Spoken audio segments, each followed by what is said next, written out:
Ми минулої п'ятниці якраз про це говорили.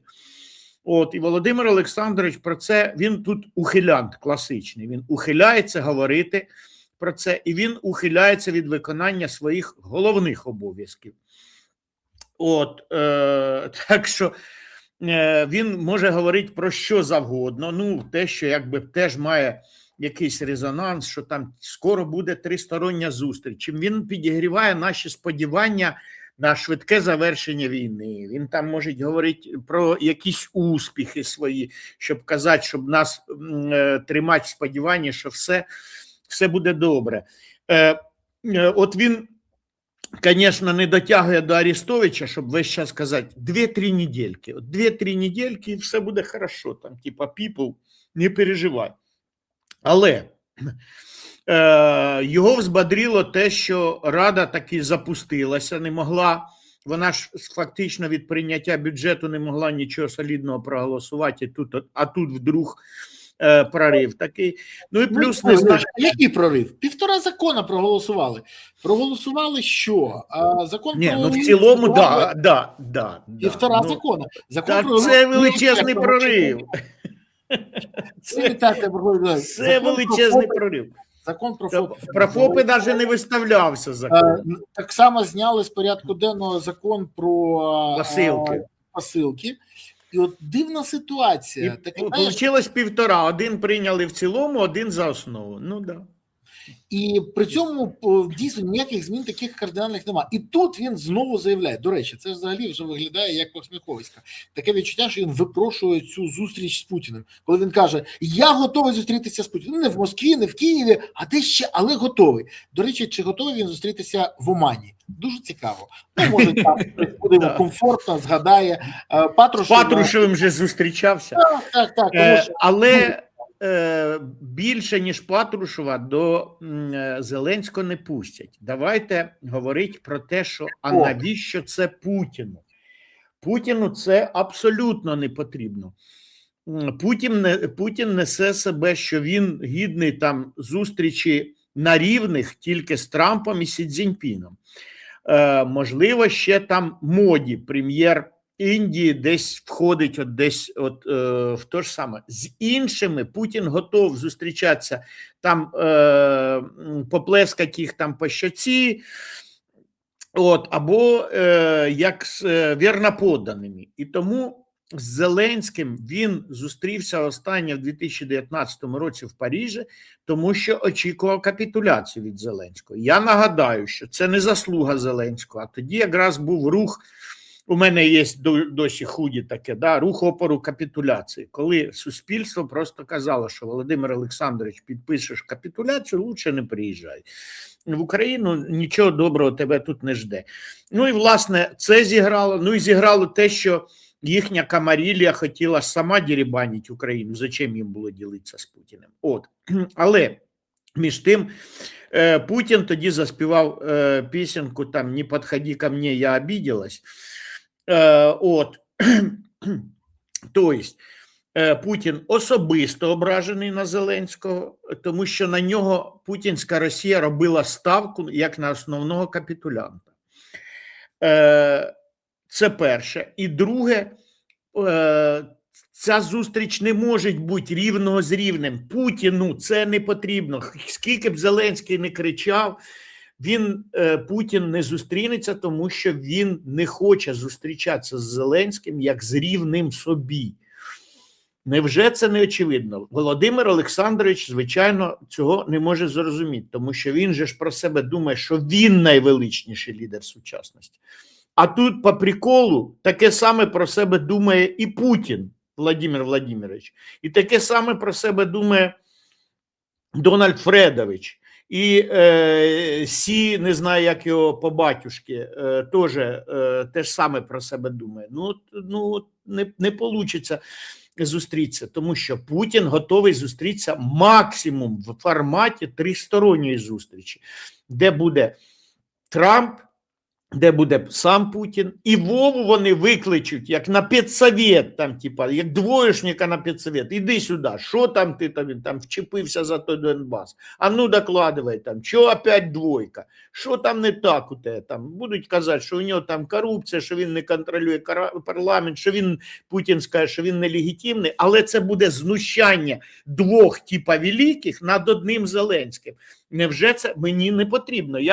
Мені не жалко Зеленського, але Зеленський буде представляти державу Україна. А держава Україна якраз на таке не заслуговує, тому що народ України довів, що він є геополітичним суб'єктом. Це незважаючи на нашу ніщету, на те, що нас дуже мало в порівнянні, нас умовно 30 мільйонів, 130 мільйонна Росія, 300-мільйонної США, 1,5 мільярдні Індія, Китай, і ми десь, якщо не на рівні, то десь підпираємо, ми там, умовно, там точно в 20-ки країн, які а то й в десятці країн, які вирішують долю світу станом на зараз.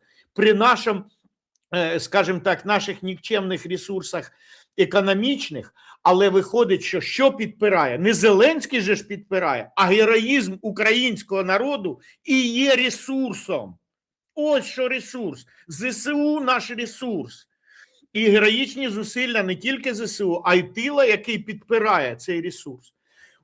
І тому треба вимагати, звичайно, у світу поваги до нас. Але ж треба ж вимагати, щоб не було ж косяків, вроді Міндіча, Єрмака там і там в кого не плюнь. Тоді там щось ми можемо про щось говорити. А так, звісно, Зеленський, крім того, що нелегітимний, на ньому просто печать. Всі, Володя, всі твої друзі або зрадники, або, послухайте ж,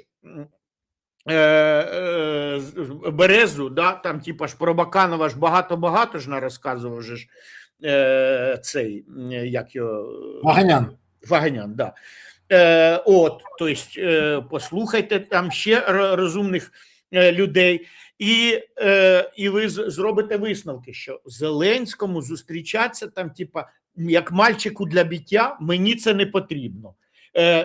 Зеленського збивати, я фігурально кажу, маємо право тільки ми. Ми, українці, виходить після заморозки на Майдан, там ще щось там, а ніякий не Путін. Путіну ми такого доручати не будемо точно. 100%. Це як там? Це мерзотник, але це наш мерзотник, ми самі з ним розберемося. Кінсин, як казали. Да.